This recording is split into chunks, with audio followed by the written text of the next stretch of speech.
Good evening, good evening. Welcome to another edition of Pro Wrestling Talk brought to you by Blitzball Champ Gaming here on the U to the Tube. I'm your host, Blitzball Champ Jason Ingram. Hope everybody's been having a good weekend so far and just a good week in general. But yeah, tonight, got a lot to talk about. Actually, a good handful of stuff to talk about. Wanted to recap my thoughts on the Cinderella tournament finals pay-per-view that took place with Stardom. Gonna talk about that. Gonna preview the Fukuoka card coming up May 5th, this coming week. So preview that card. Gonna go over preview the card for New Japan Pro Wrestling's Wrestling Dontaku, which is tomorrow, May 1st. So I'll preview the card for that. Also gonna do a little bit of recap of AEW. Let's look at the standings of qualifiers for the AEW Owen Hart Cup. Gonna talk about the recent releases that took place with WWE. Some NXT 2.0 releases. So I'll talk about that. And just the wild change to the WrestleMania Backlash card, which we now know what the main event's going to be. And yeah, not too thrilled about it, but we're gonna talk about it. We're gonna talk about it. But first, let's go over the Cinderella Tournament 2022 pay-per-view, the finals. So the finals took place Friday, and I watched like the first half of it earlier that day, and then the rest of it later Friday evening as the NFL draft was going on. But yeah, let's do a recap because it's quite a good bit to talk about. So, Cinderella Tournament 2022 finals pay-per-view.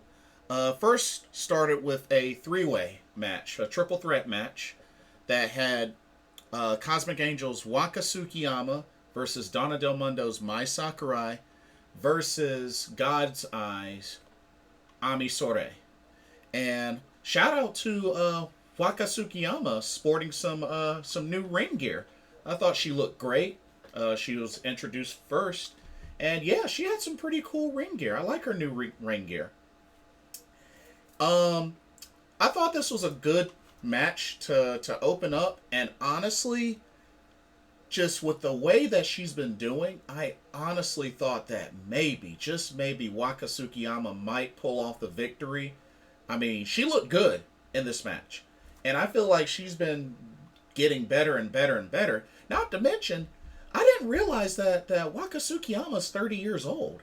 I didn't know she was 30. I thought she was much younger.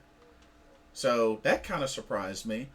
But I really, really thought she was going to pull it off. But Ami Sourei ended up getting the victory, hitting Waka with like a kind of like a twisting brainbuster, like a twisting suplex type of finisher to get the 1-2-3 in this three-way, this triple threat, to open up the show. But Ami Sourei of God's Eye looking very strong, opening up with a victory via Ami Sourei. But good opening match though. Good opening match. Not long, but still a good opening match. All right. Had a decent handful of okay, maybe not a handful of title matches, just a couple of title matches. So, first title match of the show was the Future of Stardom Championship was on the line, as the champion, Stars' Hanan, takes on the middle sister of Queen's Quest and Hina. Now, already Hanan has defended the title against the youngest sister, Rina, and more sibling rivalry shown in this match. And both ladies look good. They look really good. Sisters know each other very well. And, Hanan's been on a roll in her title defenses. She's been looking really strong in her title matches. But these two sisters did great. It was back and forth. Hina had some close calls there. Looked like she was going to pull it off a couple of times. She had a couple of close pinfalls. But Hanan was able to get the victory, hitting that backdrop driver pin on Hina for another successful Future of Stardom championship defense. So both ladies look great. I'm going to go ahead and say something now while it's on my mind. I'm going to make another bold prediction. All right, check this out. I am predicting that Lady C will become Future of Stardom champion. That's right. Bold prediction. This year, Lady C becomes Future of Stardom champion. Here's the thing. So, she's not quite at the 2 years wrestling mark. She hits the 2 years wrestling mark this November. I believe middle of November, like the 14th or 15th.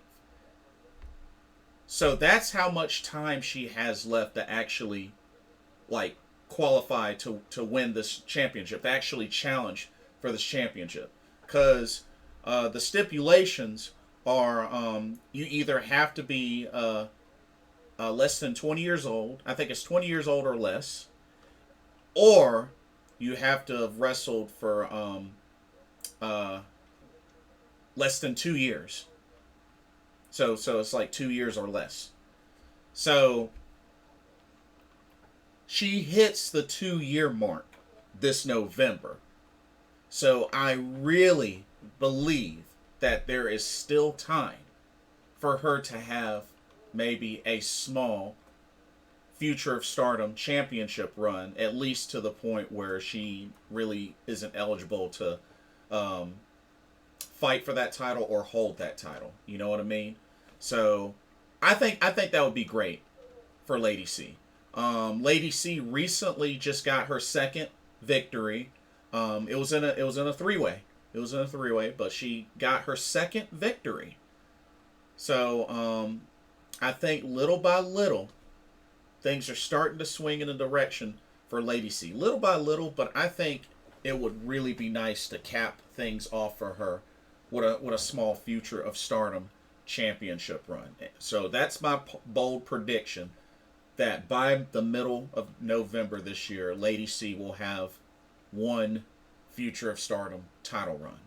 I don't know who she'll dethrone, whether it's Hanan or somebody different, but I could see that happening, and maybe later, maybe Momokogo or, Wakasukiyama dethrones Lady C. I would like to see that. I would like to see that, personally, because I've been getting more and more high on Lady C. But anyway, moving on. So we had the first Cinderella tournament semifinal match. This matchup was the FWC Fukuoka double crazy tag team of Koguma versus Hazuki. Now, of course, the last time these two faced each other, Hazuki got the victory over Koguma. And these two, definitely love these two. These two ladies are awesome. And Koguma got a measure of revenge. Well, not so much revenge, but she pretty much got even. And I have to say, the way she got this victory was really, really cool. Hazuki went to give Koguma a code breaker, and she flipped it and reversed it into a jackknife pin, and Koguma got the 1, 2, 3. I thought that was really, really impressive, how she reversed that code breaker into a jackknife pin to get the victory. And Koguma advances to the finals, beating her star stablemate and tag team partner Hazuki. And you know what? I thought it was a good call. I thought it was the right call. Hazuki had a victory over Koguma previously. Koguma got her back. So I thought this was the right call.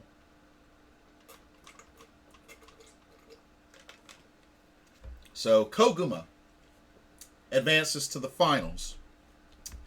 And then they went ahead and had the second Cinderella tournament semifinal match, which this was Mirai versus Natsu Poi. So Donna Del Mondo's Natsu Poi, God's Eyes Mirai.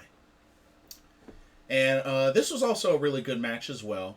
I was really pulling for Natsu Poi because I originally picked her to win the whole thing, especially with the path that she had to go through. I mean, she got through, I believe, Unagi Sayaka. She got through Starlight Kid.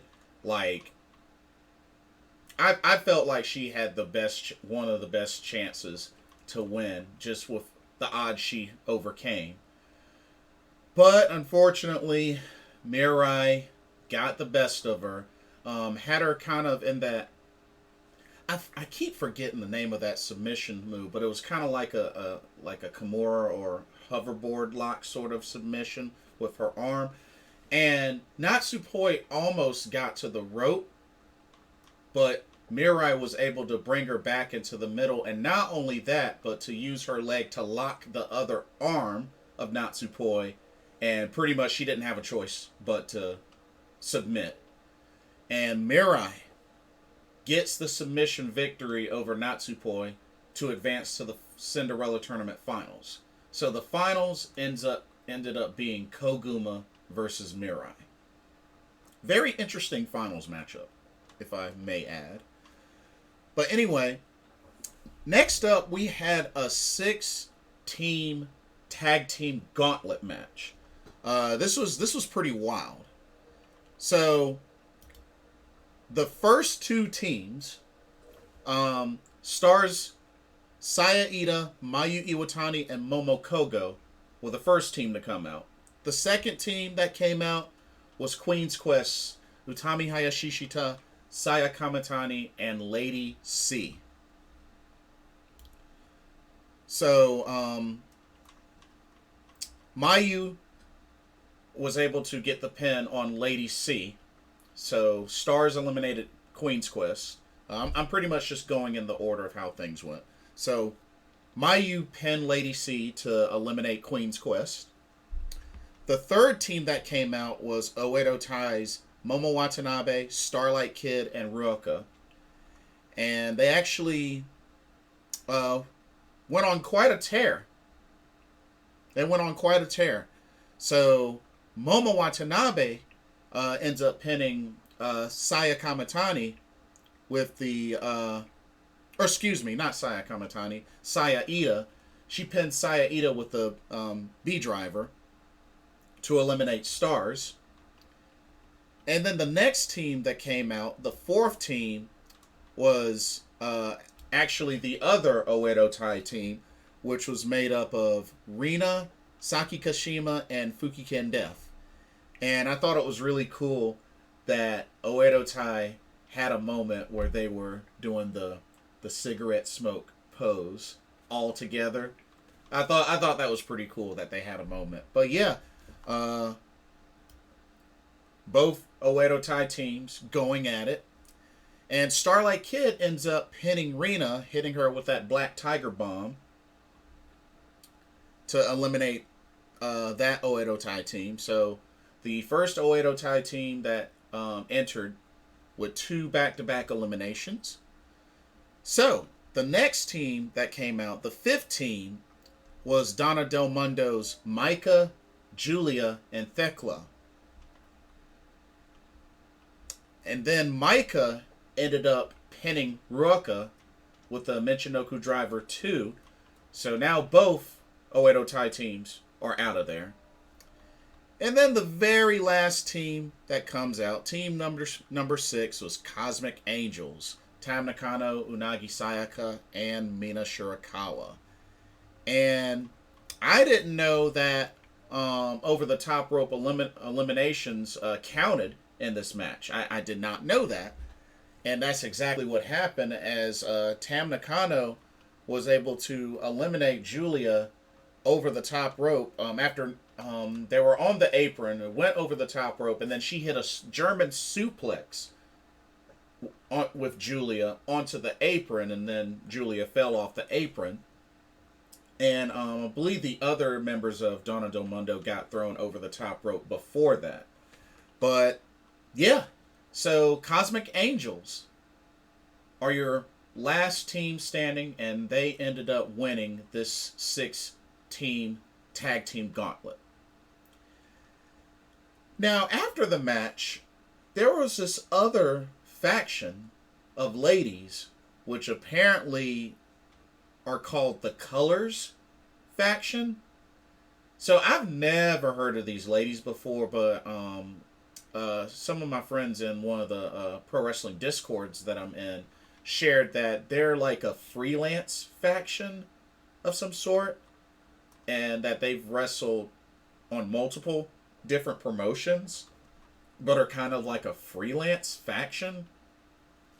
But yeah, they had a in-ring confrontation. I guess it was kind of sort of half friendly, half not friendly, with Cosmic Angels after their match. So yeah, it was interesting. Never seen these ladies before, but we'll see how that develops. We'll see how that develops. There wasn't any English commentary, so I don't know what the heck they were saying, but it was interesting. It was kind of an interesting sequence. Alright, next up we had my favorite match of the entire card, and it delivered to the max. Yes, this was the High Speed Championship match, as the champion, Queen's Quest Azumi, defended against Gato Move Choco Pro's Mei Saruga, who won the recent Stardom Rumble, to pretty much, and you know, I guess this pretty much kind of ushered her into the opportunity to have this title shot, especially after she approached Azumi after her recent title defense. But let me tell you what, this high-speed match delivered to the max.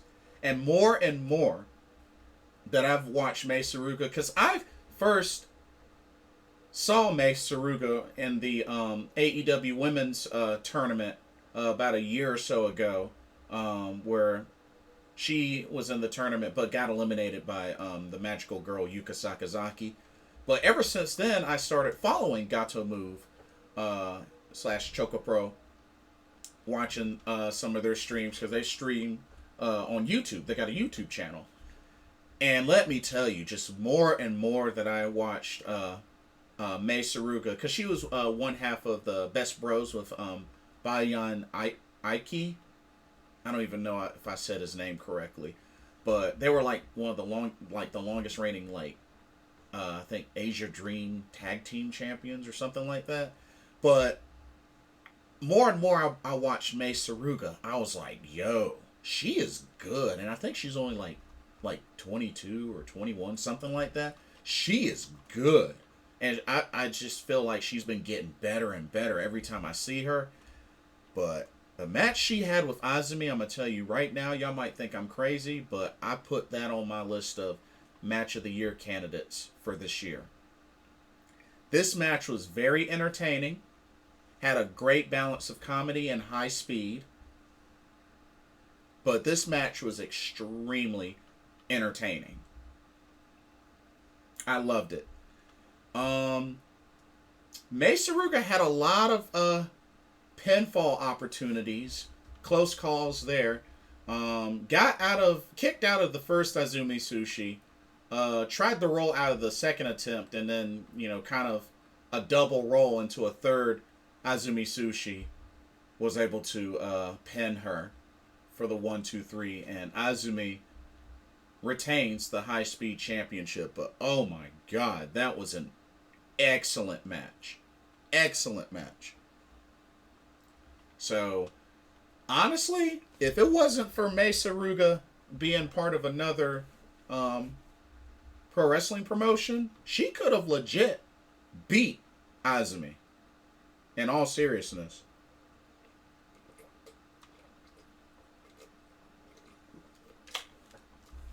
she would have beaten Azumi if it wasn't for her being part of another promotion. But excellent match, my favorite match of the entire card. All right. And then the co-main event was the finals of the Cinderella tournament. Koguma versus Mirai. This was a good match. Definitely back and forth. I love seeing Koguma just be all cutesy and, she's the high-speed genius. She's the little bear. And Mirai, like I said, Mirai's been very fierce in her matches. Very strong. Very, very strong. But this match was definitely back and forth. And it was close. It was really, really close. And Mirai actually got the victory via like an airplane spin into a Samoan driver type of finish. And got the 1-2-3. Which lately she's usually been winning by submission. So this was kind of unique to see. But she got the 1-2-3 after that airplane spin into a Samoan driver. And Mirai of God's Eye, wins the 2022 Cinderella tournament. I have to say, a little surprised that she won. Definitely not my first pick, not my initial pick, but really kind of surprised. I mean, it wasn't too long ago that she had a red belt opportunity against Shuri, which she lost. And then, just like that, she joins God's Eye and wins the Cinderella tournament. And it's like, dang. So, well, for a lot of folks that have complained so much, you can't say that a Donna Del Mundo winner won the Cinderella tournament. So, at least you could say that a Donna Del Mundo member didn't win the tournament. But yeah, so Mirai wins the tournament. And, she came back after the main event, wearing the Cinderella dress, crown, tiara, had the award and everything.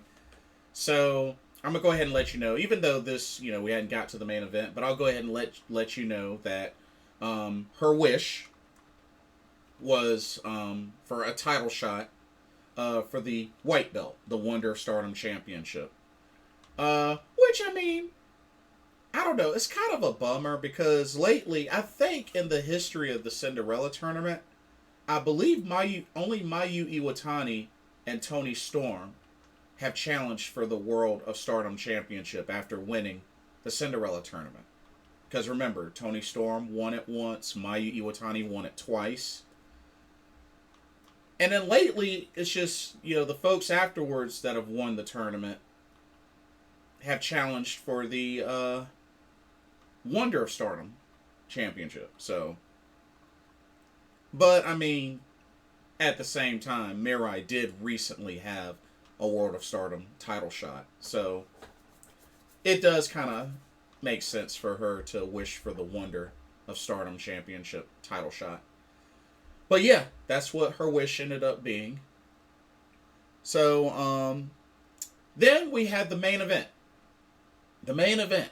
The World of Stardom Championship on the line as the leader of God's Eye, the champion, Shuri, defends against her former over-the-top and former stablemate / tag team partner, the Jumbo Princess, Himeka, who was also sporting some new ring gear, which I thought she looked great.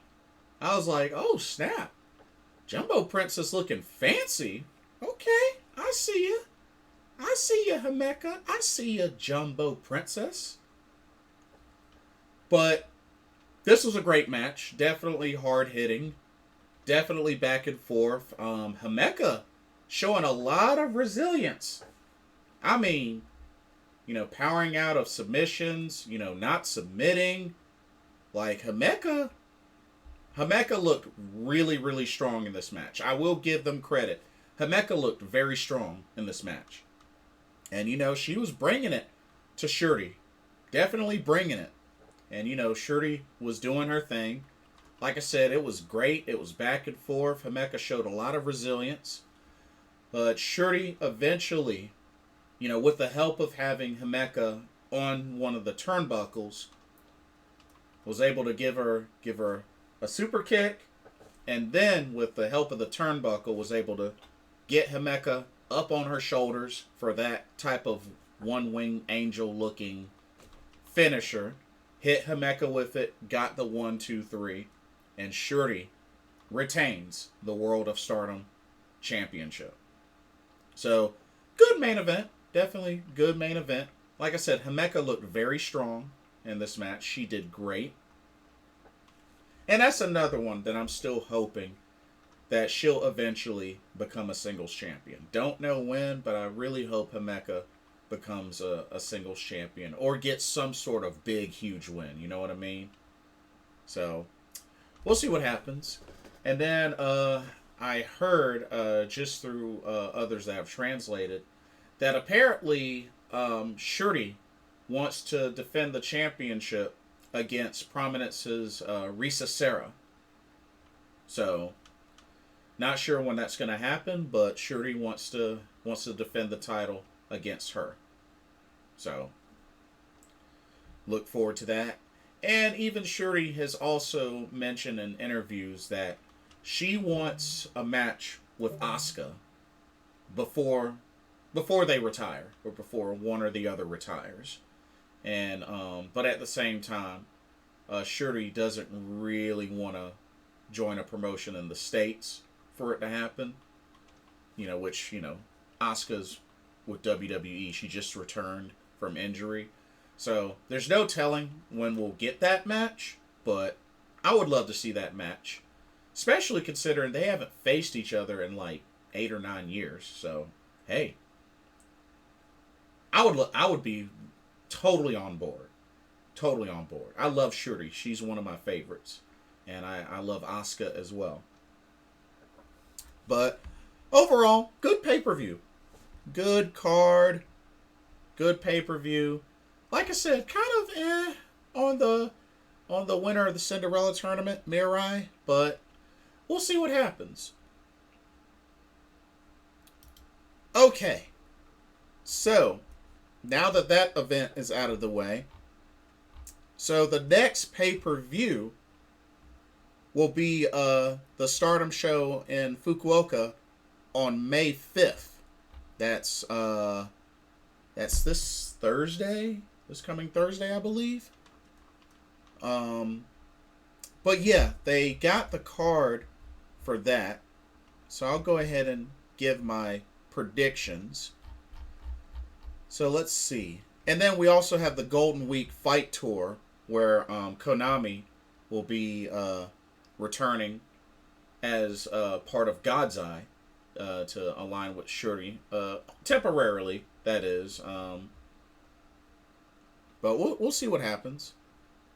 But yeah, she's only going to be there for 1 week. And she's actually going to be in a stable showdown. It'll be God's Eye versus Cosmic Angels. So, all of God's Eye versus all of Cosmic Angels. So, that should be really good. That should be really good. Alright. So, Saya Kamitani is going to defend the Wonder of Stardom Championship against Maika. Now, remember, Saya Kamitani beat Maika last year in the finals of the Cinderella tournament. Because remember, she won the Cinderella tournament last year.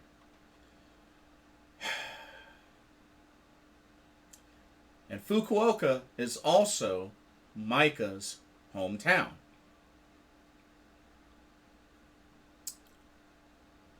Oh, man. Is Maika ready to be Wonder of Stardom champion? This is a tough one. This is a tough one. Because I'm trying to think. Wait, let's review to see when Saya Kamitani won the Wonder of Stardom Championship. Okay, so Saya won it right at the end of the year, December 29th of last year at Stardom Dream Queendom. She's held it for 121 days so far. And she's had 4 successful defenses. I mean,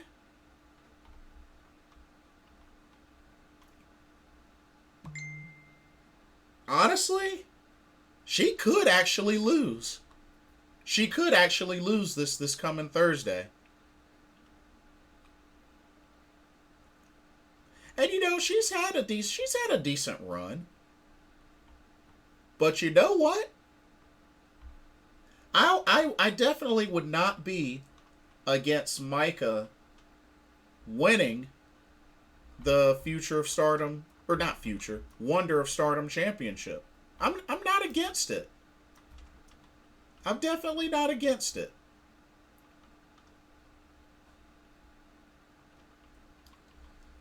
So, you know what? This is tough. This is really tough. You know what?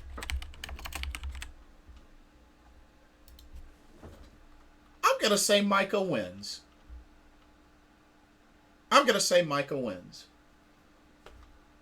This would be Micah's second singles title in her Stardom career, because she is a former Future of Stardom champion. So you know what? I'm gonna pick Micah to win. Now, don't get me wrong. I won't be mad if she loses, because you know I love Saya Kamitani. But you know what? I'm gonna root for Micah to dethrone Saya and win the white belt in her hometown of Fukuoka. Let's go. All right. The Goddess of Stardom tag titles will be on the line as Fukuoka Double Crazy, Koguma, and Hazuki will get a rematch for those belts against Black Desire, made up of Momo Watanabe and Starlight Kid. But I see Black Desire retaining. I think it'll be another great battle, but I'm picking Black Desire to retain.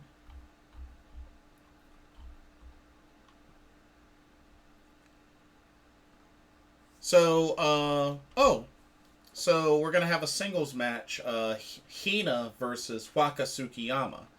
So, you know what? This could be where they pull the trigger. It's another pay-per-view. This could be where they pull the trigger and have Wakasukiyama defeat Hina and get Waka's first singles career, her first singles victory. So, you know what? I'm going to pull for Waka. I'm going to pull for Waka. So you know what? I'm picking Wakasukiyama to defeat Hina and get her first singles victory. Or her first victory in general. So, hope she can do it. I really, really hope she can do it. All right, we have the SWA Championship on the line as the champion, Thikla, defends against Mayu Iwatani. Here's the thing, y'all. If Mayu wins this title, she'll become a Grand Slam champion in Stardom. Not to mention, I believe this is a championship. This is one of few championships that Mayu Iwatani still has left to win. So, because I mean, the only other title that she's never won is of course, the Future of Stardom Championship. Not that she really ever needs it. Not that she ever really needed it. But she's won every other title except for the SWA title.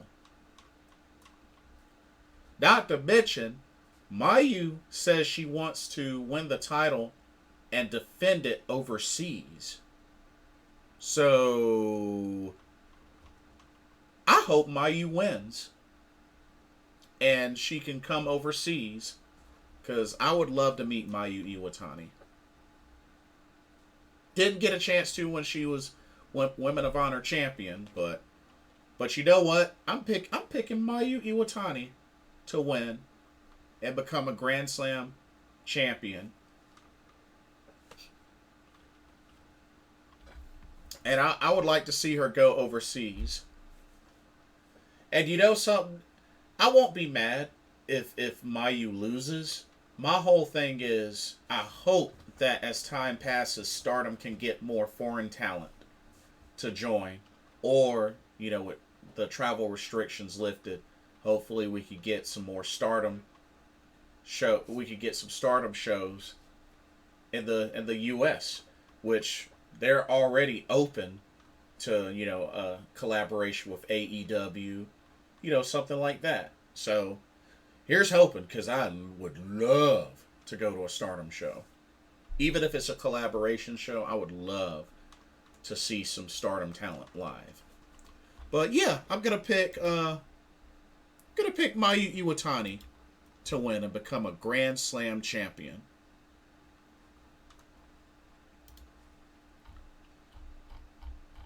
And that's pretty much it.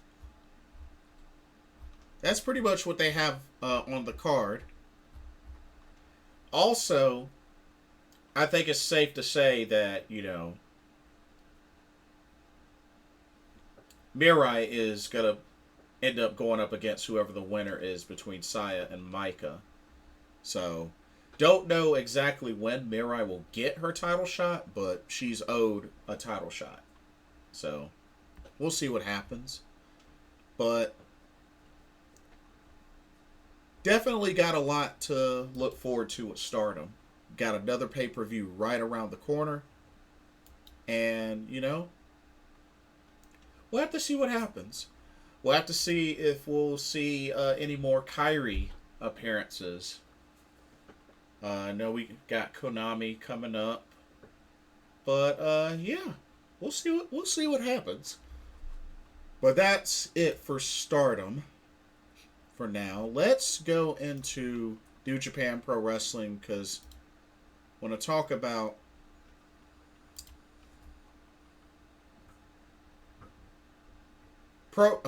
Wrestling Dontaku 2022 for New Japan Pro Wrestling. Now, unfortunately, there's Will Ospreay and Tatsumi Fujinami won't be able to participate at Wrestling Dontaku. Unfortunately, both tested positive for COVID. So, such a bummer. Really, really big bummer. So, they've had to shuffle some things, change some things around. But, here's what we got now for the card. For Wrestling Dontaku 2022, which will also be in Fukuoka. Wow. They're gonna really be busy in Fukuoka, because they got that and they got this upcoming Stardom pay-per-view. Wow.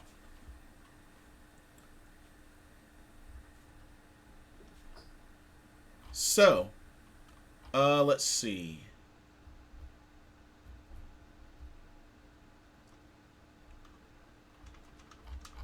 So, opening match, there's a 6-man tag. It'll be LIJ, Shingo Takagi, Bushi, and X going up against Bullet Club's, Suzuki Gun's Zack Sabre Jr., Taichi, and Taka Michinoku. I'm picking LIJ to win. Definitely picking LIJ to win. Don't know who X is going to be, but hey. It'll be interesting to see who X is going to be, because Hiromu has a match. Naito has a match.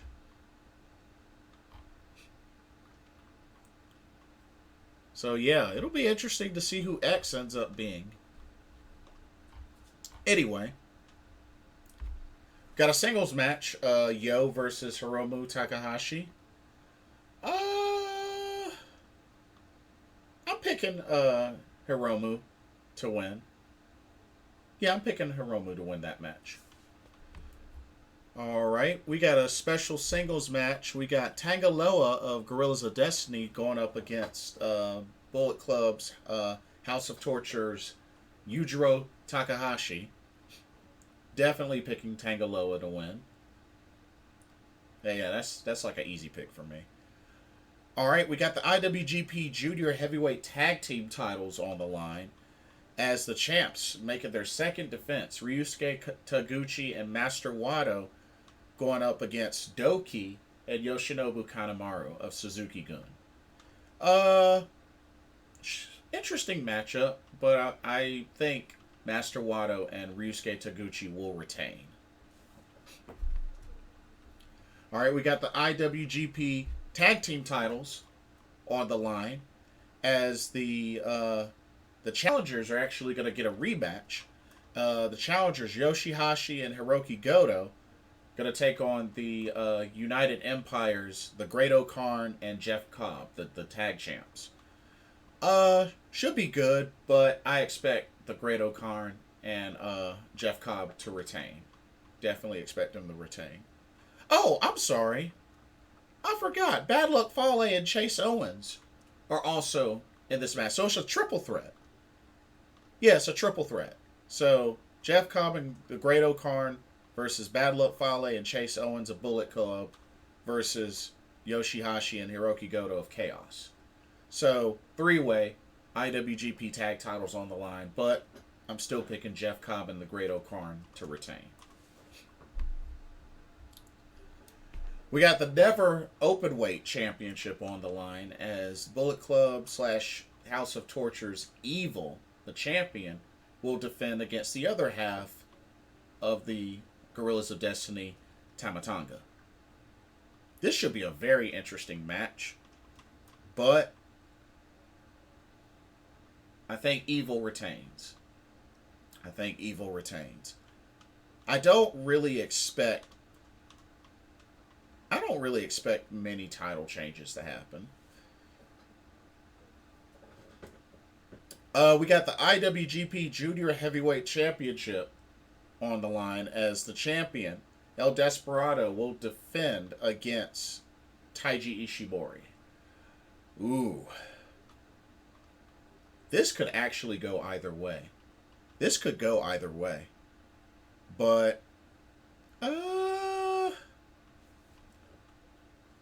think El Desperado will retain, but I would not be mad if Taiji Ishimori won.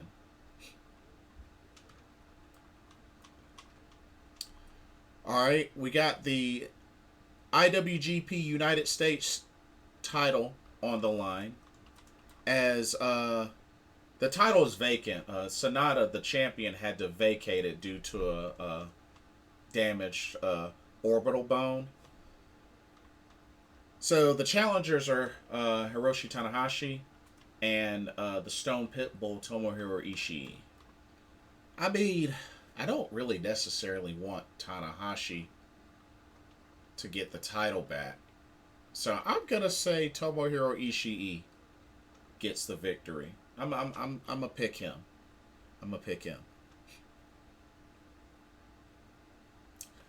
And then the main event for the IWGP World Heavyweight Championship. The champ, Kazuchika Okada, making his fourth defense against the challenger, Tetsuya Naito. Oh, man. Does Naito do it? Oh, man. I don't know.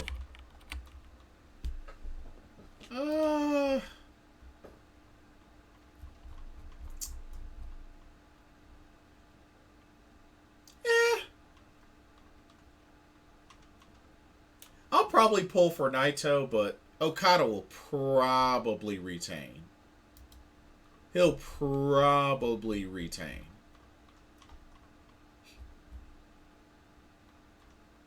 But I'm pulling for Naito. Definitely pulling for Naito. But yeah. So that is your Wrestling Dontaku card. Definitely like the card. It's a good card. It's a really good card. But yeah, that'll be tomorrow at the Fukuoka Dome in Fukuoka, Japan. But yeah, it's a good card.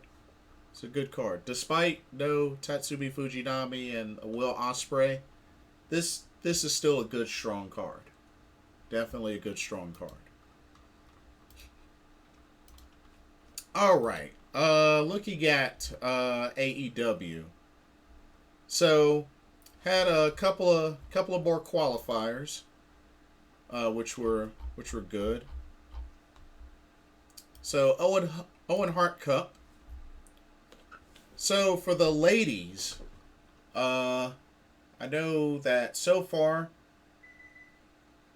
the ladies that have qualified: Toni Storm, Jamie Hayter, Hikaru Shida, Red Velvet, Ruby Soho, Dr. Britt Baker DMD just recently qualified. So those are your 6 qualifiers for now, but I think there are going to be 2 more qualifying matches, I think, for the ladies and for the men. So we'll see what happens with that. And then for the men, so far, Samoa Joe, Kyle O'Reilly, Adam Cole, Dax Harwood got the victory over Cash Wheeler to qualify, and Darby Allin beat Swerve. So those are your qualifiers for now. We know one qualifier has been announced, which is Jeff Hardy versus Bobby Fish. So still got a couple of more qualifiers to do. And like I said, the tournament starts May 11th.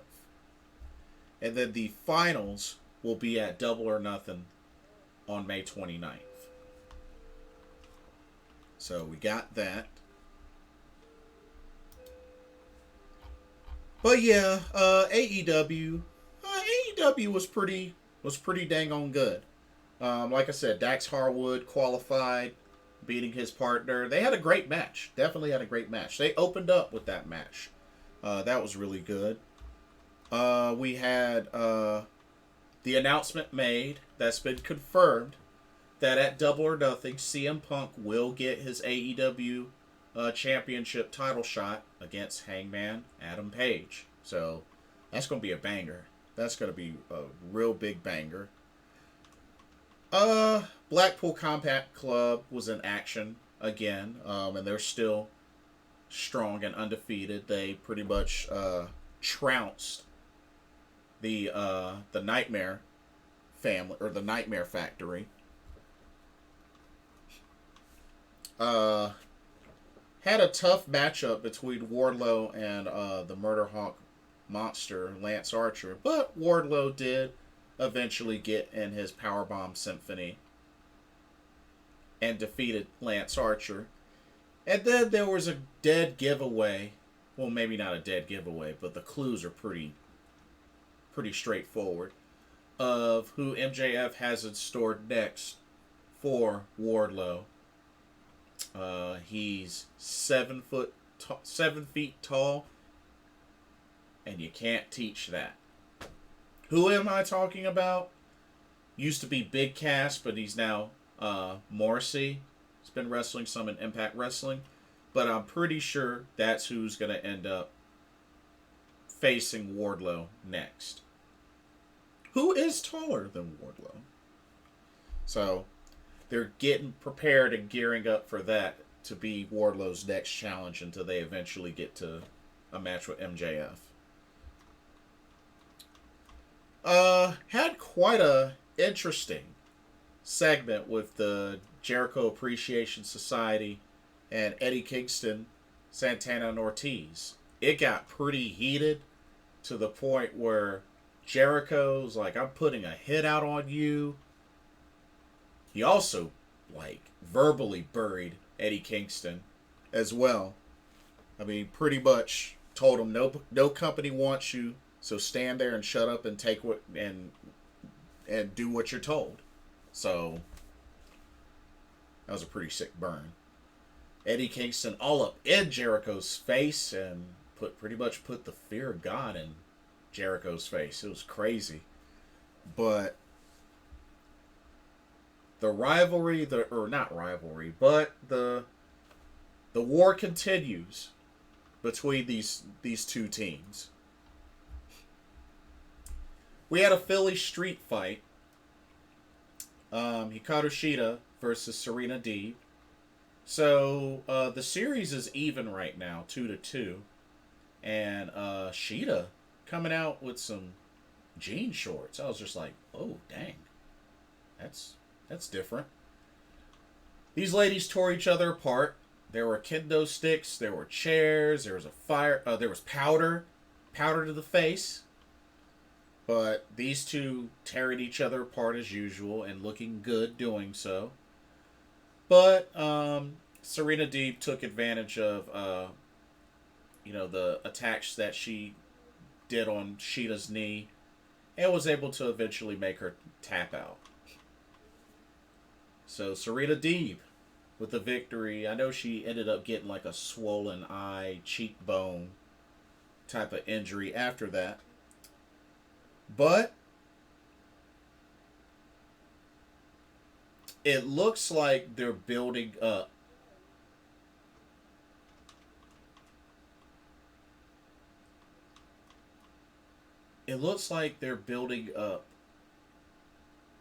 Serena Deeb versus Thunder Rosa for the title. And if I remember correctly, I believe now Serena Deeb is ranked number 1 to challenge for the AEW Women's Championship. And it does make sense because, I mean, at the same time, Shida's been traveling a lot back and forth to Japan. I know if I remember correctly, she's got another Tokyo Joshi Pro Wrestling show and a bunch of Makai shows to work. And we have to also remember she's in the Owen Hart Cup tournament. So I can understand why they're pushing Serena to be the next challenger. It makes sense. But great match though. Definitely great match. We had quite an epic return.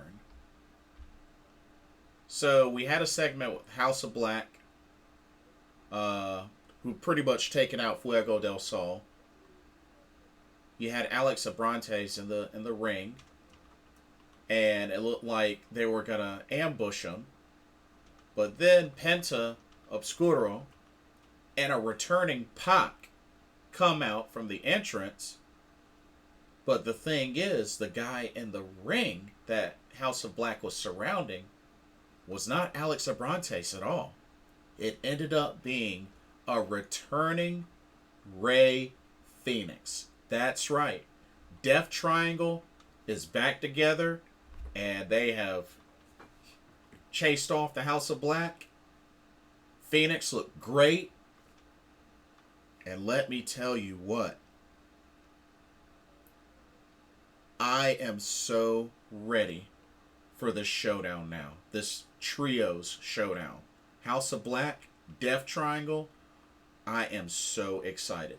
At this time, see, this is a great time for AEW to have some trios titles. But then again, with them buying ROH has 6-man tag titles. So hey,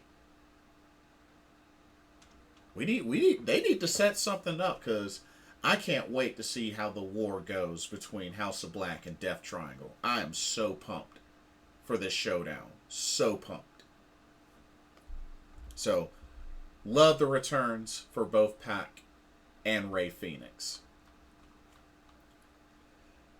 And then we had a 10-man tag team match. We had the Undisputed Elite, which now have t-shirts out. Adam Cole, Red Dragon, and the Young Bucks.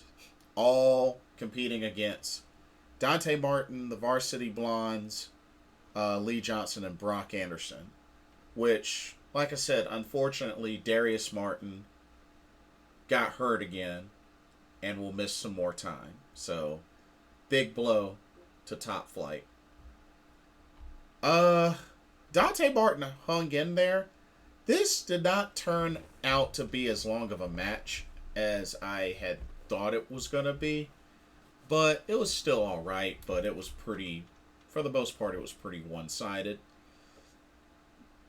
There was a quadruple BTE trigger with the Young Bucks and with Red Dragon. And then, of course, the finishing blow was Adam Cole lowering the boom on Lee Johnson. But yeah, Undisputed Elite. Strong victory. And yeah. And you know something? Me and a friend or two were talking about this, but with Forbidden Door, with AEW New Japan Pro Wrestling Forbidden Door announced, I think it's safe to say there's no way you can have that pay-per-view and not get a Kenny Omega sighting. I think that's when we may see Kenny Omega return. Not necessarily to wrestle or whatnot, but I think that's when we see Kenny Omega return. And then try to figure out what's up with the Undisputed Elite. And see where his loyalties will lie. I can't wait. That should be really good. You had a segment where JAS took out Kingston and Santana and Ortiz backstage, and then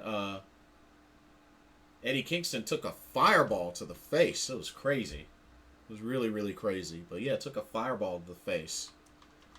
And of course, the main event, we had the TNT Championship on the line in a ladder match, as Scorpio Sky gets a rematch against the champ, Sammy Guevara. It was back and forth. Pretty intense match. There was a moment where Sammy Guevara did like a sort of like a Phoenix splash from the top of a ladder. Scorpio Sky didn't really catch him. So the landing looked pretty bad, and honestly, I couldn't tell if Sammy got a concussion or what, but it looked pretty bad. It just, he wasn't caught. But thankfully, he was able to continue and finish the match. But man, that was a scary landing. And, Scorpio Sky didn't really do a good job of catching him. But of course, Ty Conti got involved. Paige Van Zant got involved. They battled it out during this match. And it was just back and forth between Sky and Guevara. But eventually, Scorpio Sky got the upper hand. Was able to knock off Sammy Guevara and recapture the TNT Championship. I mean, kudos to Scorpio Sky, but I don't like hot potatoing a title. I don't like hot potatoing a title. And they did it once again. And now Scorpio Sky is a 2-time TNT Championship. And I feel like with this title, they've hot potatoed this title so much since its debut. So, it's just kind of a bummer. But now that Scorpio Sky got the title back, he's got a promise to fulfill. He's got to defend it against Frankie Kazarian. So hopefully that'll be the case. But it looks like Scorpio Sky is face now in the process. So, but yeah, Scorpio Sky got the title back. And like I said, Darby Allin and Swerve had their qualifier match. Ricky Starks tried to interfere. Sting backed him off. But Darby Allin was able to take advantage and hit Swerve with the Last Supper pin to advance. But Swerve and Darby Allin, that was a great match. Those two go way back. They have a lot of history, so they go way back. Had a segment with Hook and Danhausen, which was pretty interesting. I mean, you had Hook pretty much kind of having to fight off Tony Nese, and he got kind of overwhelmed there for a second, but that didn't last long. But yeah, more moments with Hook and Danhausen, though. We had a trios match. Had the baddies. So it was Kiera Hogan, Red Velvet, and Jade Cargill taking on Trish Adora, Willow Nightingale, and Sky Blue. And I mean, they pretty much ran through that team. Here's why I don't understand. Red Velvet. So, Jade Cargill, who beat the crap out of you a couple of times, and now all of a sudden you're cool with her and you join her. And just like that, you're a heel. No build up or nothing like that. Just like, whatever. That whole situation with Chris Statlander and legit Layla Hirsch. And now it's just like, whatever. You're a heel now. No build up, no transition, no nothing. But now you're a baddie and you have aligned with Jade Cargill. No explanation or nothing like that. After this woman beat the crap out of you so many times. I don't get it. I think it's dumb. I think it's really, really dumb. And I already don't like Jade Cargill anyway. Keith Lee was in action. Went up against and defeated Colton Gunn. Colton lasted a good while, actually, in this match. It was cool. It was really cool. But he lasted a good while in that match. And then, of course, the main event, got to see Samoa Joe defend the ROH Television Championship against Trent Beretta. It was pretty good. It was a pretty good match. Definitely enjoyed it. Samoa Joe, Coquina Clutch, made Trent Beretta tap out or submit. It was a good match, though. It was a really good match. Then, of course, we got an appearance from Jay Lethal and Sanjay Dutt. And then the big dude, I already forgot what his Satnam Singh came out. He's going to tear stuff up. Wiped out Orange Cassidy. And, just this storyline continued to escalate with them and Samoa Joe. But yeah. What I'm very excited for is we're going to get a champion versus champion unification match. Deonna Purrazzo, the Women of Honor champion, versus the interim Women of Honor champion, Mercedes Martinez. Looking forward to that match. That should be really, really good. And like I said, you got Bobby Fish versus Jeff Hardy. That's a qualifier. Santana versus Chris Jericho. That should be interesting. And Wardlow versus the mystery opponent, which I'm pretty sure is going to be Morrissey. But yeah. Also, they got the Butcher, the Blade, and Helico against Blackpool Combat Club. Wheeler Yuta still looking rather strong since joining. And that team's been undefeated so far. So, hey. AEW shaping up nicely. Got Double or Nothing card to put together, as well as Forbidden Door, which I think this week is when tickets open up for sales for Forbidden Door. So, one of my friends is planning on going. Okay. Let's talk about WWE. All right.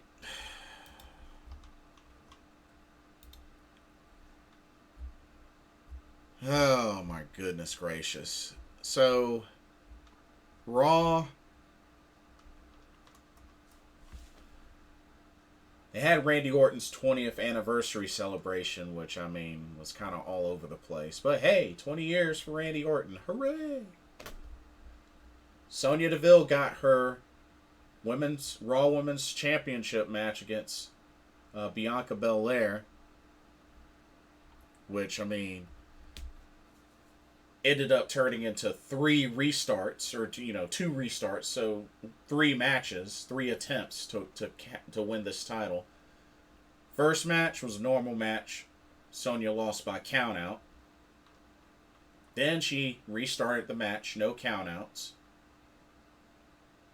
And then Bianca Belair won by disqualification because Sonya Deville used a chair. Had that match restarted, no disqualifications, and had Carmella and Zelina Vega.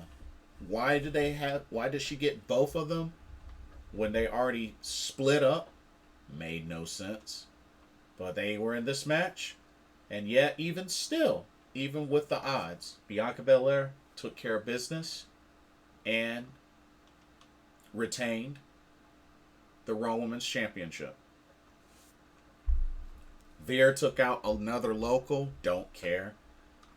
Omos Bobby Lashley arm wrestling match, which Bobby won. I mean, the whole sequence was dumb.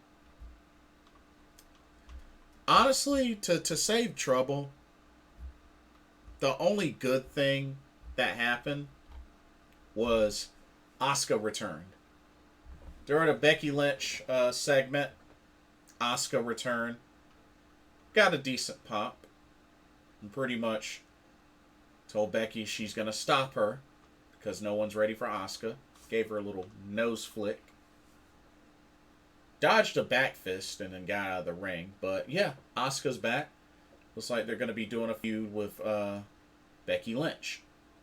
So hey, just glad to see Asuka's back. Mustafa Ali is back. Returned as a face. And ended up having a match with The Miz. Beat The Miz. So, don't know what's going to go down for Mustafa Ali. But it's good to see he's finally back on TV. I just hope they do something with him. But yeah, other than that, Raw was pretty bad. And then they had RK Bro and Cody Rhodes and Ezekiel take on the Usos, Seth Rollins, and Kevin Owens in a 8-man tag team main event, which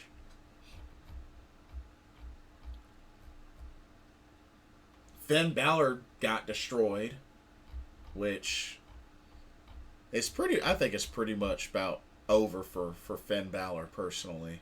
But yeah, Raw, the only thing good about Raw was the return of Asuka.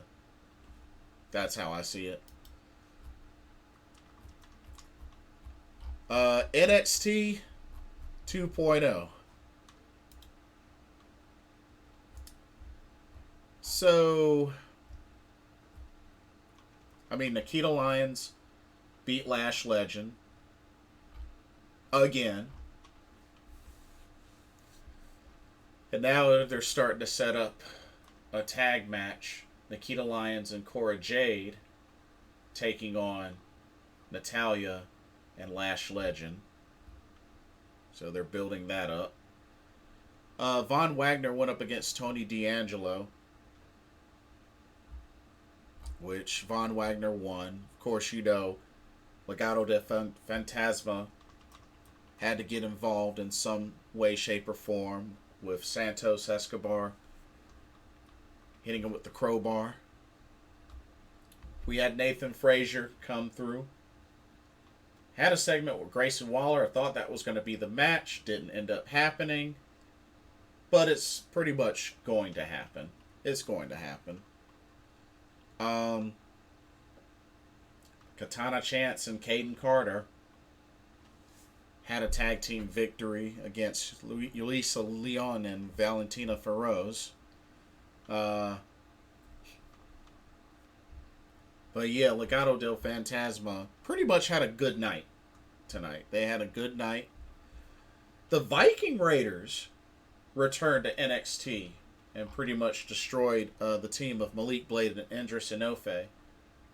So, which Roderick Strong is preparing to book the Creed brothers to go and challenge the Viking Raiders. So, Viking Raiders back in NXT 2.0. Mandy Rose got a victory over Roxanne Perez. It was actually a pretty decent match. It was a decent match.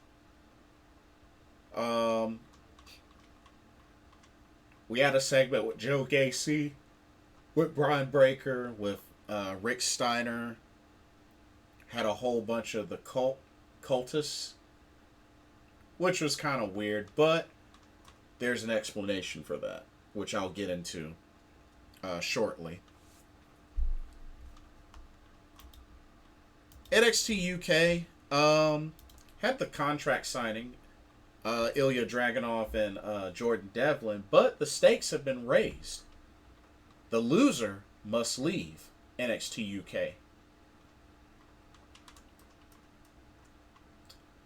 That could mean that Jordan Devlin might be coming to NXT or might be coming to the main roster. We'll see. Watch him do something like, oh, we're going to pair him with Finn Balor. They're both from Ireland, and that's just going to be like, oh my God. Watch him do something stupid like that. But, really, that was the main highlight of NXT UK. There were a few other matches. I mean, Zaire Brookside competed. Von Wagner competed, so he did some double duty. He won. Wild Boar and Mark Andrews. They had a video package for Tiger Turan, which I still think is Amir Jordan behind the mask. But I could be wrong. But yeah, main thing that they had was contract signing. And apparently, next week, Lash Legend is going to be a guest on the Supernova Sessions. So that should be cool. Smackdown. Smackdown. So, steel cage match for Drew McIntyre, Sami Zayn. Well, at least he didn't get away. He actually got pinned. But Drew McIntyre won that. Happy Corbin and Madcap Moss brawled yet again, which I really don't care for. So Raquel Rodriguez made her SmackDown debut, and I don't like how they made her this happy-go-lucky, strong face. You know what I mean? They had her smiling and just all, oh, so happy to be here. I'm like, really? I'm sorry, Raquel Rodriguez.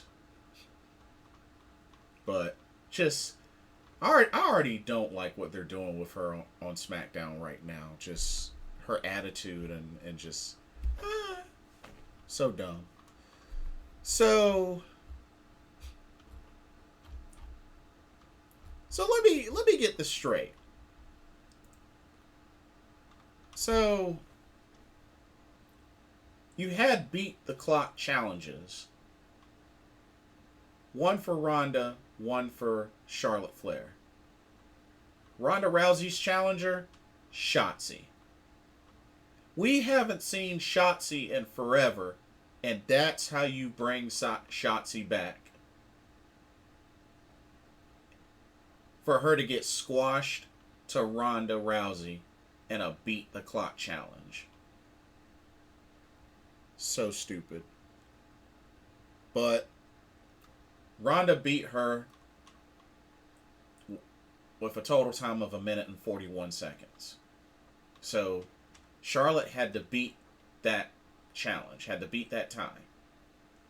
Her opponent, another one we haven't seen in forever, Aaliyah. So they just want to take talents we haven't seen in forever and just have them get squashed by these two ladies. But Aaliyah survived the onslaught past the minute and 42 seconds. And therefore Ronda Rousey won the Beat the Clock challenge. Charlotte was pissed. What did she do? Took her frustrations out on Drew Gulak. So now Drew Gulak is just the body bag, the punching bag for Charlotte Flair now? Really? Really?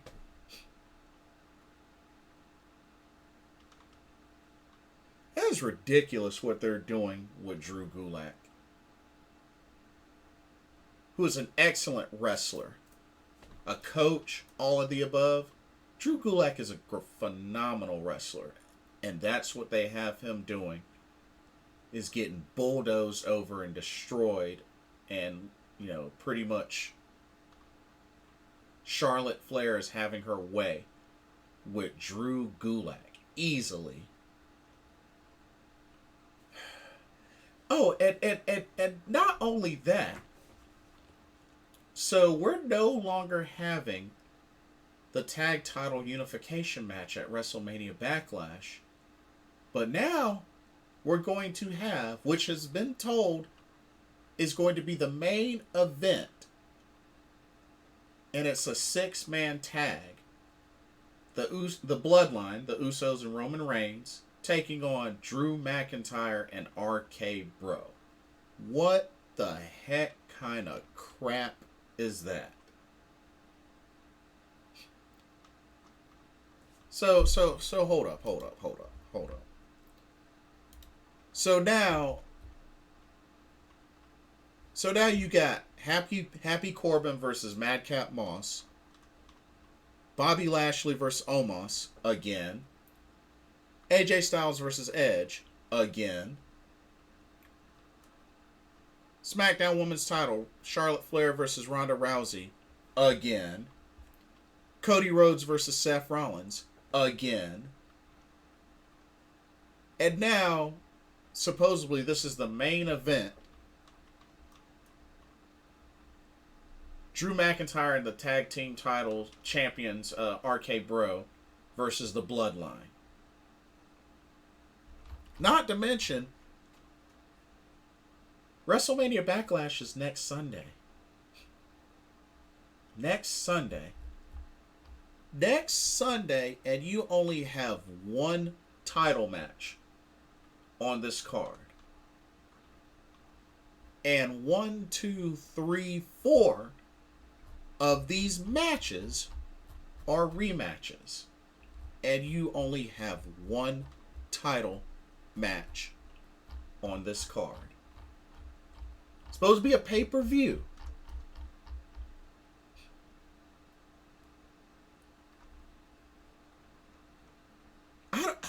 I don't see how anybody can defend a lot of the things that WWE does. I don't see how you can defend them. Like, y'all build up a tag team unification match. The build-up started with Roman Reigns, all the way to the point where you had that match booked for WrestleMania Backlash, and now all of a sudden, just at the last moment, just, oh, that's out. Now it's just going to be a 6-man tag. Just a regular 6-man tag.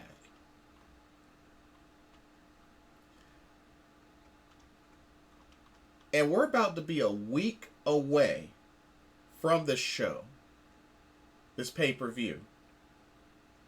And you only have one title match on this show, WrestleMania Backlash. One.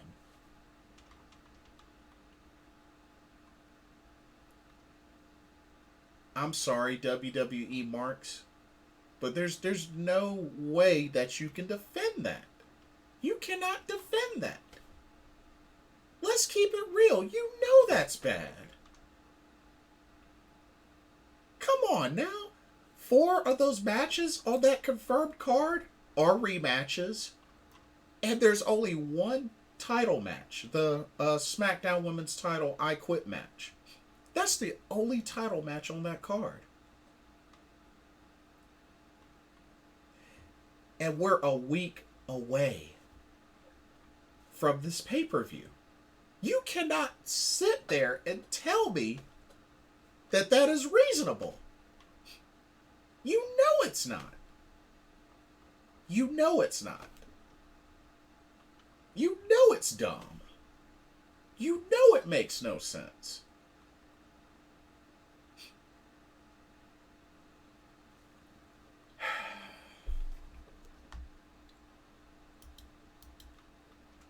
And to finish this off, gonna talk about the recent releases from NXT that happened. So there are some of these that I don't know who these folks are. I don't know these folks. But the ones that I don't know are, let's see. Raylan Define, Mila Milani, Sanjana George, Paige Prinzavali. Those are the ones that were released that I don't know. As far as the others that were released, Draco Anthony, who just recently, last appearance, I believe he got destroyed by Zion Quinn. He got released. Dexter Loomis got released. Persia Parada got released.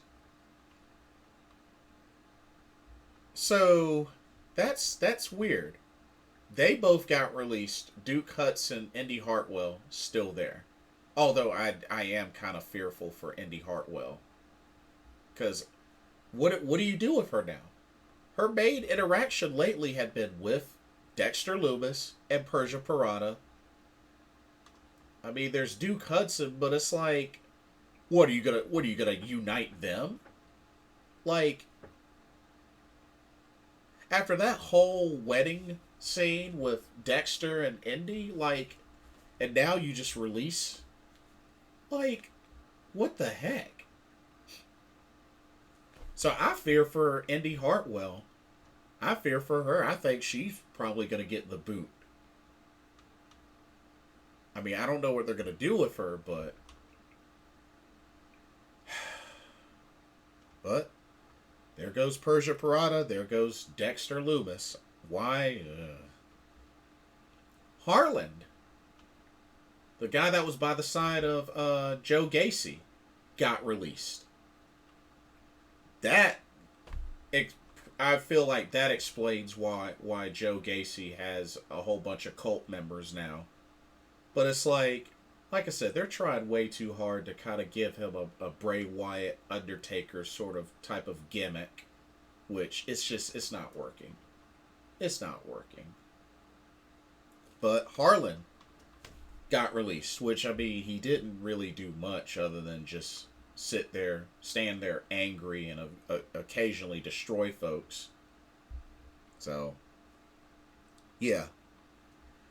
Malcolm Bivens, manager of Diamond Mine, got released. That definitely surprised me. But, I mean, I don't know. Something tells me that Diamond Mine's just not going to be a thing much longer. It's just not going to be a thing much longer. And it sucks because, you know, Malcolm Bivens, who was pretty much the spokesman, gone now. So. And last but not least, the one that surprised me the most, they released the captain of Team Kick, Dakota Kai. What the heck? And word is, I know Dave Meltzer said something about this, but word is that WWE didn't believe that she was good enough to be on the main roster. Now, I don't know if this is 100% true or not, but this is what I've heard was posted. That she wasn't good enough to be on the main roster. Are you freaking kidding me? Dakota Kai, Evie, what good enough?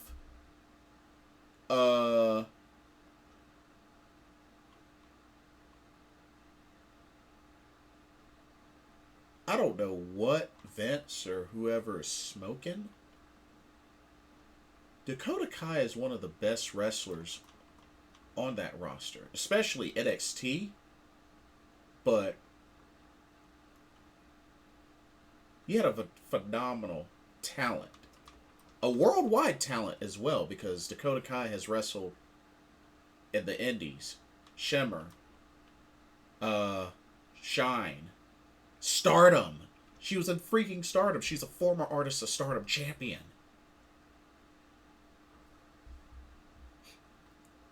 And so many people were pissed that vouched for her.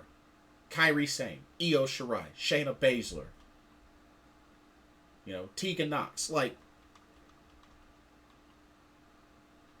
But she's not good enough to be on the main roster. Are you freaking kidding me? And looking back, let's keep it real, y'all. Dakota Kai had some great matches, but she was still very much misused. Because what does she really have to show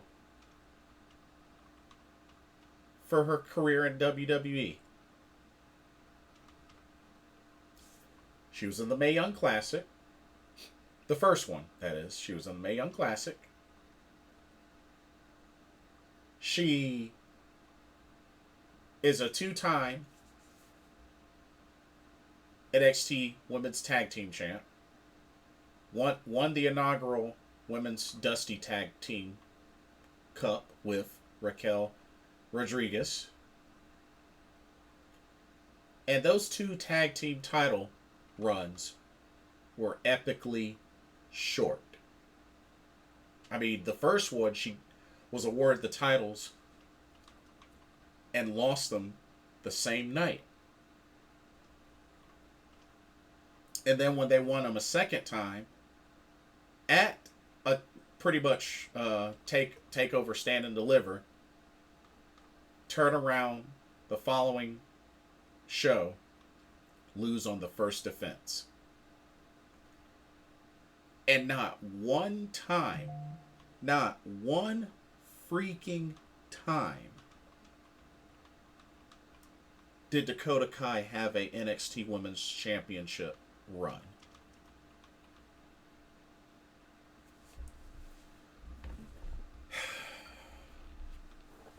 That's freaking sad and ridiculous, and I think it's blasphemy how they did Dakota Kai. I think it's blasphemy. She deserved at least one NXT Women's Championship title run. And she is a dang on good wrestler.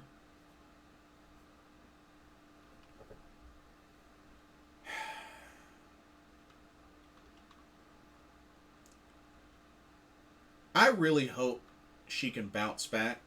I think Dakota Kai would be a great fit in Impact Wrestling, or heck, she could go back to Stardom and be a hit.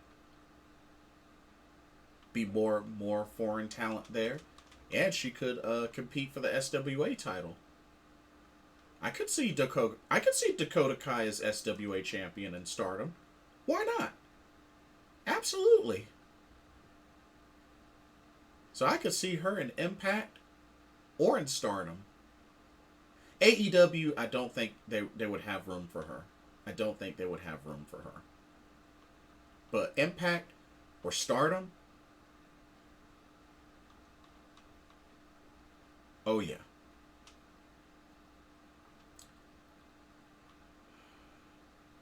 But yeah, man, I'm just... That pissed me off. That was really the release that pissed me off the most. Not to mention you had her compete in dark matches on SmackDown and just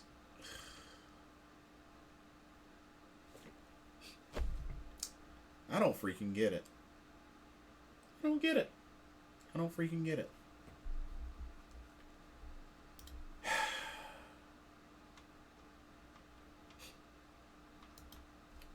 I do not freaking get it.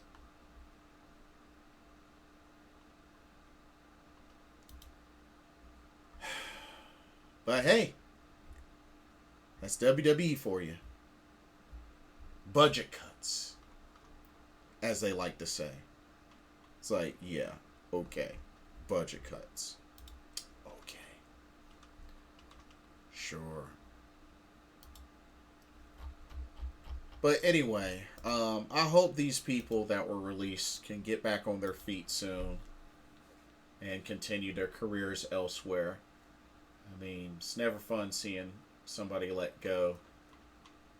But, like, dude, WWE, and not only that, with the Go Home shows coming up this week, and just with the way the WrestleMania Backlash card looks, man, it's just, oh my god, man, it's gonna be such a trash pay-per-view. I'm not even that enthused about it.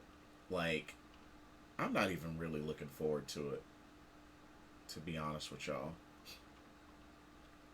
I'm even tempted not to even watch WrestleMania Backlash. I'm tempted. I'm strongly tempted to not even watch it.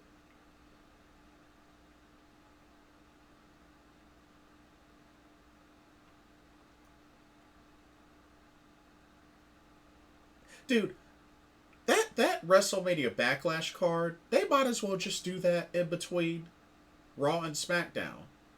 Just have those matches like between those two shows. Like, that is not a pay-per-view quality card. It's not. It's not even a pay-per-view quality card. What, only one title on the line? Come on now. Get out of here. Get out of here.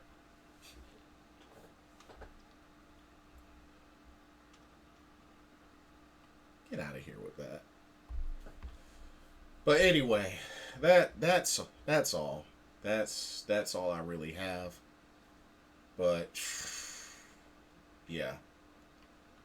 Let me know what y'all think. Y'all excited about the upcoming Stardom Golden Fight Week, as well as their upcoming Fukuoka pay-per-view? What did you think about Mirai winning the Cinderella tournament? What'd you think about that?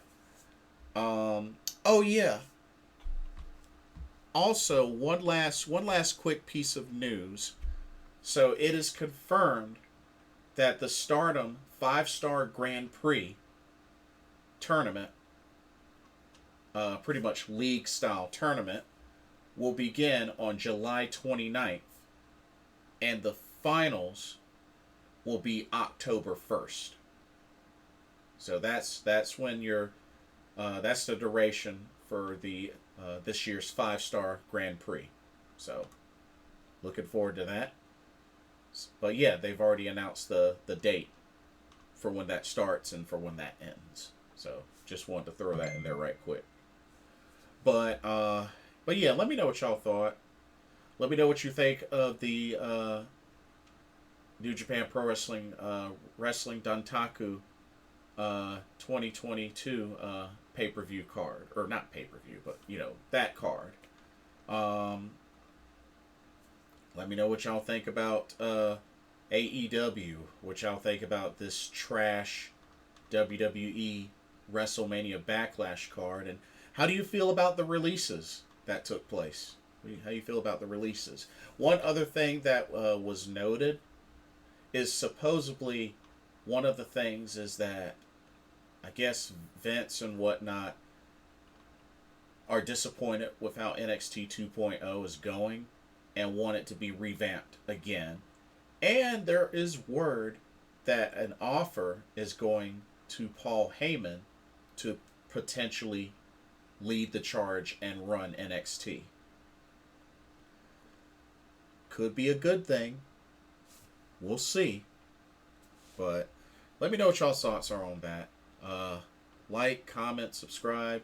Don't forget to hit that notification bell. Thank y'all so much for watching. Hope you enjoyed the content you saw. For Blitzball Champ Gaming, for this episode of Pro Wrestling Talk, here on the U to the Tube, I'm your host, Blitzball Champ Jason Ingram. Hope everybody has a blessed rest of the weekend, and I'll see y'all in May. So take care, and I'll catch up with y'all soon. Love y'all. Peace.